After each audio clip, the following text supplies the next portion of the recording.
Hello students of class 9th English medium. Welcome back to MPS virtual classes. Dear student, today I will teach you the next topic of your chapter in political science. Our next topic is UNO, United Nations Organization या संयुक्त राष्ट्र संघ. Now we start.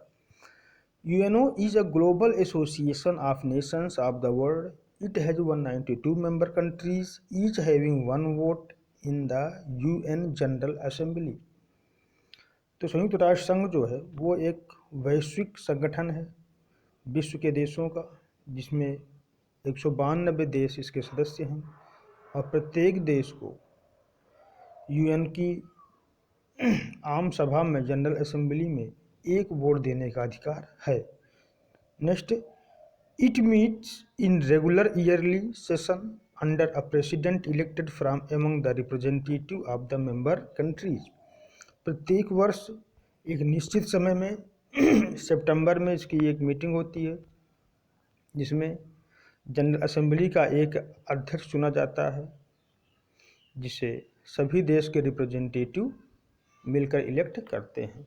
Next, the general assembly is like the parliament where all the discussion take place in the sense the UN would appear to be a very democratic organization, but the General Assembly cannot take any decision about what action should be taken in a conflict between different countries. तो general assembly हमारे देश की parliament की तरह कार्य करती है, संसद की तरह कार्य करती है, जहां पर सभी प्रकार के डिसीजन लिए जाते हैं. इस दृष्टिकोण से देखने पर मालूम चलता है कि यह एक लोकतांत्रिक संगठन है, परंतु वास्तव में जनरल असेंबली कोई भी डिसीजन नहीं ले सकती है उस समय जब कुछ देशों के बीच आपस में विवाद हो जाए, संघर्ष की स्थिति पैदा हो जाए. Next, the 15 member security council of the UN take place crucial decision. The council has 5 permanent members, US, Russia, UK, France and China. 10 other members are elected by the General Assembly for 2 years term. The real power is with 5 permanent members. तो इसमें UNO में एक security council होती है, सुरक्षा परिषद होता है जिसमें 15 सदस्य होते हैं. इन 15 सदस्यों में से 5 सदस्य अस्थाई यानी परमानेंट और 10 टेम्परेरी अर्थात अस्थायी सदस्य होते हैं.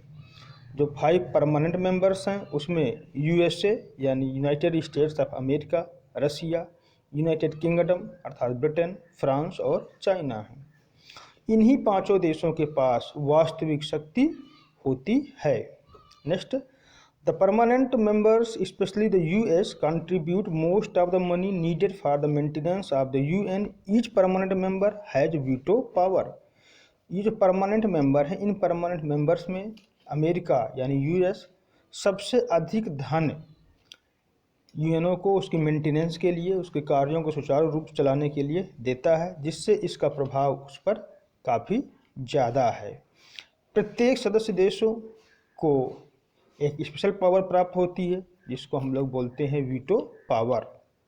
It means that the council can not take a decision if any permanent member says no to that decision. This system has led the demand that UN needs to be more democratic.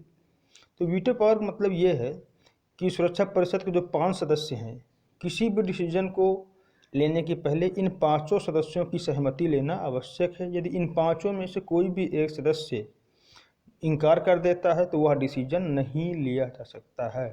यही इनको प्राप्त veto power है जो कि इन 5 देशों को एक शक्तिशाली देश के रूप में विश्व में स्थापित करता है. Now students, some question for you as homework. The first is, why is there a demand that the UN should be more democratic. And the second, which organ of the UN take crucial decisions. The third, what is veto power. Thank you.